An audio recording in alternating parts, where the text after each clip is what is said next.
Friends, I'm sitting out here on my patio in Kentucky, and I want to thank you for listening to the Frederick Henry Show. The beautiful sky, beautiful blue sky, beautiful clouds. It's a lovely patio, a lovely home. I'm so proud to be an American. I'm so happy to live in America. I'm so grateful for America. I can't even tell you. I watch these people from Cambodia, from Venezuela, from wherever. I just cannot. We are generous people. We're good people. And we need to get back to that. Right now, we're in a selfish, egotistical, maniacal phase. It's childish. I can't believe that our children are rebelling against the very system that gave them all the things they have. I cannot believe that the silver spoon generation of the last 10, 20 years are rebelling against the silver spoon. What do they think is going to happen?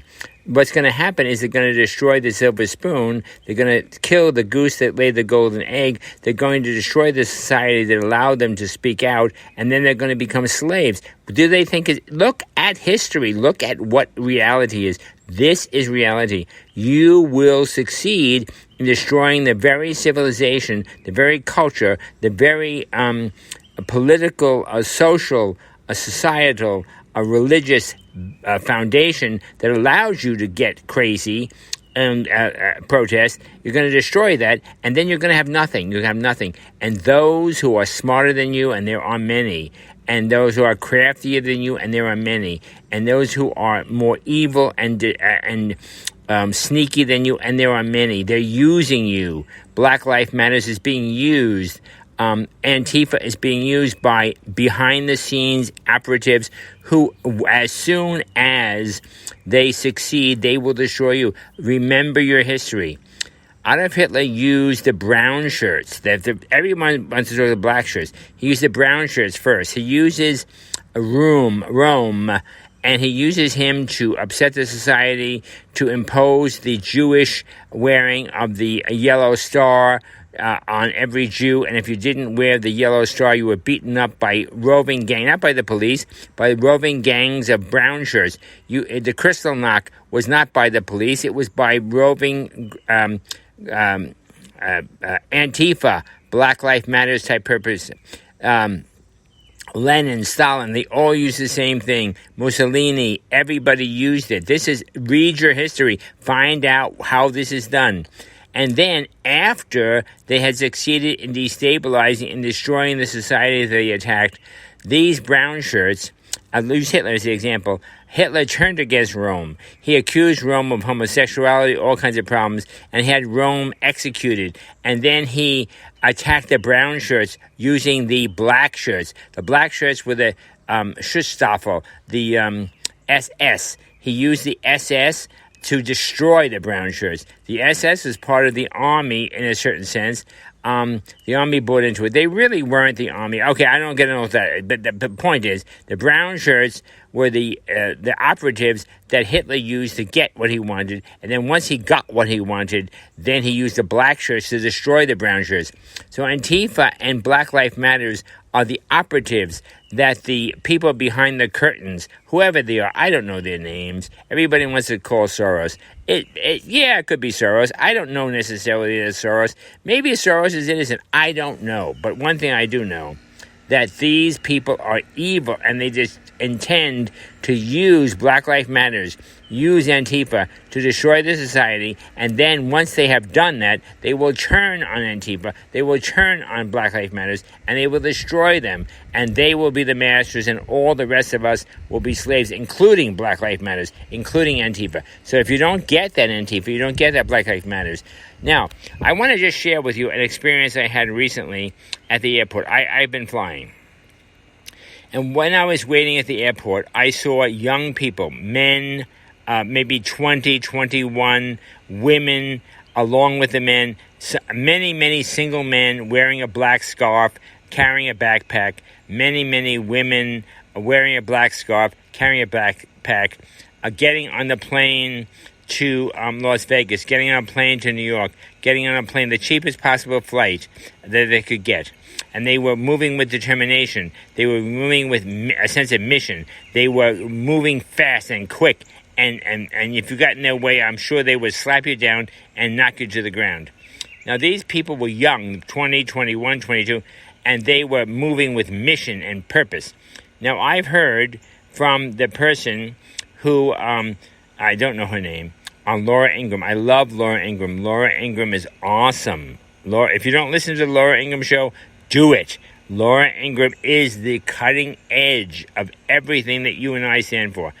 And if you don't even stand for what I stand for, listen to Laura Ingraham anyway, because she is informative, she is important, she is significant as far as getting out there and telling us, the people, the citizen voters, the regular folks, what we need to know.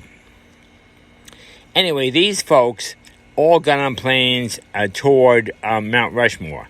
They didn't get on planes toward New York. And I don't know whether they were going to be rallying or whatever it is. Now, the person who goes on Laura Ingraham says that the Antifa, the Black Lives Matters, is highly organized, very sophisticated. They have lawyers, they have organization. They're very, very, very big and strong and powerful, much stronger and powerful and bigger than you even imagine. These are not just a bunch of kids getting together. This is a highly structured, hierarchical, well-funded organization. Recently, by the way, I read that Black Lives Matters was able to get corporate America, AT&T, and companies like that, Kellogg, all these companies, to contribute up to $1.5 billion.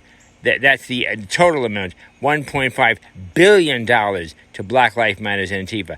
Are we contributing through our corporate profits, through Kellogg's, through Rice Krispies, through Cheerios, through whatever you're buying, French fries? Are you contributing through these companies to Black Lives Matters? You need to ask that question. Are you contributing to Black Lives Matters when you buy Cheerios, when you buy Frosted Flakes, when you buy peanut butter, when you buy whatever you buy? Are we contributing to our own destruction? We need that information, my friends. We need to know it. And if we do know it, either we stop it or we stop buying the product. Forget that crap. I'm not going to contribute for a Frosted Flake or a Cheerio or a Pop-Tart to my own destruction. I'm not going to do it. Okay, so now we go to the situation that we have today. We are facing culture destruction. We're facing historical destruction. Statues are statues. I understand that. I don't want statues to be... The reason why I oppose the destruction of statues is that statues don't belong to you. Now, when I pass a statue, I don't even pay attention. I never paid attention. But a statue does not belong to me. It belongs to the donors. It belongs to the people who gave the money, who gave out of their meager salaries, who believed in a particular cause, who purchased the land, who got approvals, who got licenses, who engaged artists. And then they built these statues, whoever it's to. I don't care if it's Abraham Lincoln, George Washington, Robert E. Lee. It doesn't matter. Frederick Douglass. All of these are significant and important figures. Lafayette. Important figures in American history. Better to learn from the statue than to tear it down.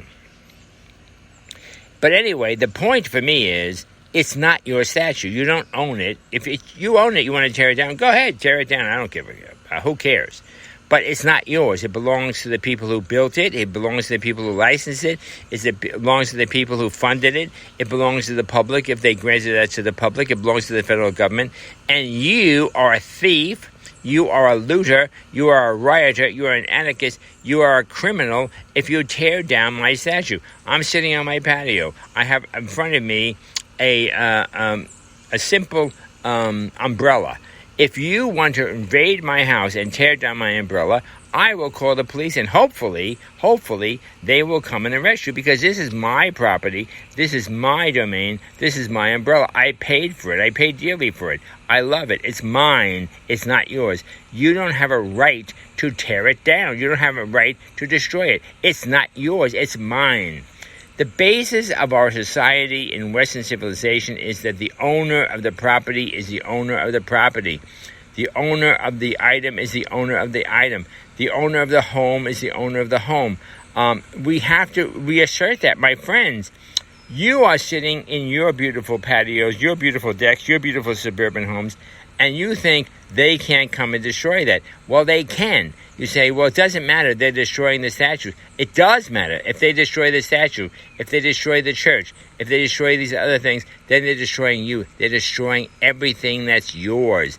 They will come for you, my friends. They will come for you. Okay, I'm going to have to cut this short because I have something else calling to me. But I want to let you know, I thank you. My favorites, Don Bongino, a call out, wonderful show. Don Bongino, if you're not listening to it, listen to it. Black Conservative Patriot. Black Conservative Patriot. Awesome. All these are on Facebook. I mean on YouTube. Black Conservative Patriot. Don Bongino. Laura Ingraham, of course. Hannity, of course. Rush Limbaugh, of course.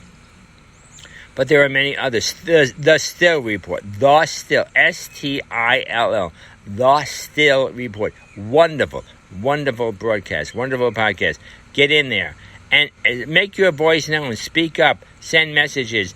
Get on Parler. P-A-R-L-E-R. P-A-R-L-E-R. The new Twitter. The new Facebook. Get on that. By your getting on Parler, P-A-R-L-E-R, you're making a statement against social media censorship. If you go on Parler, Parler.com,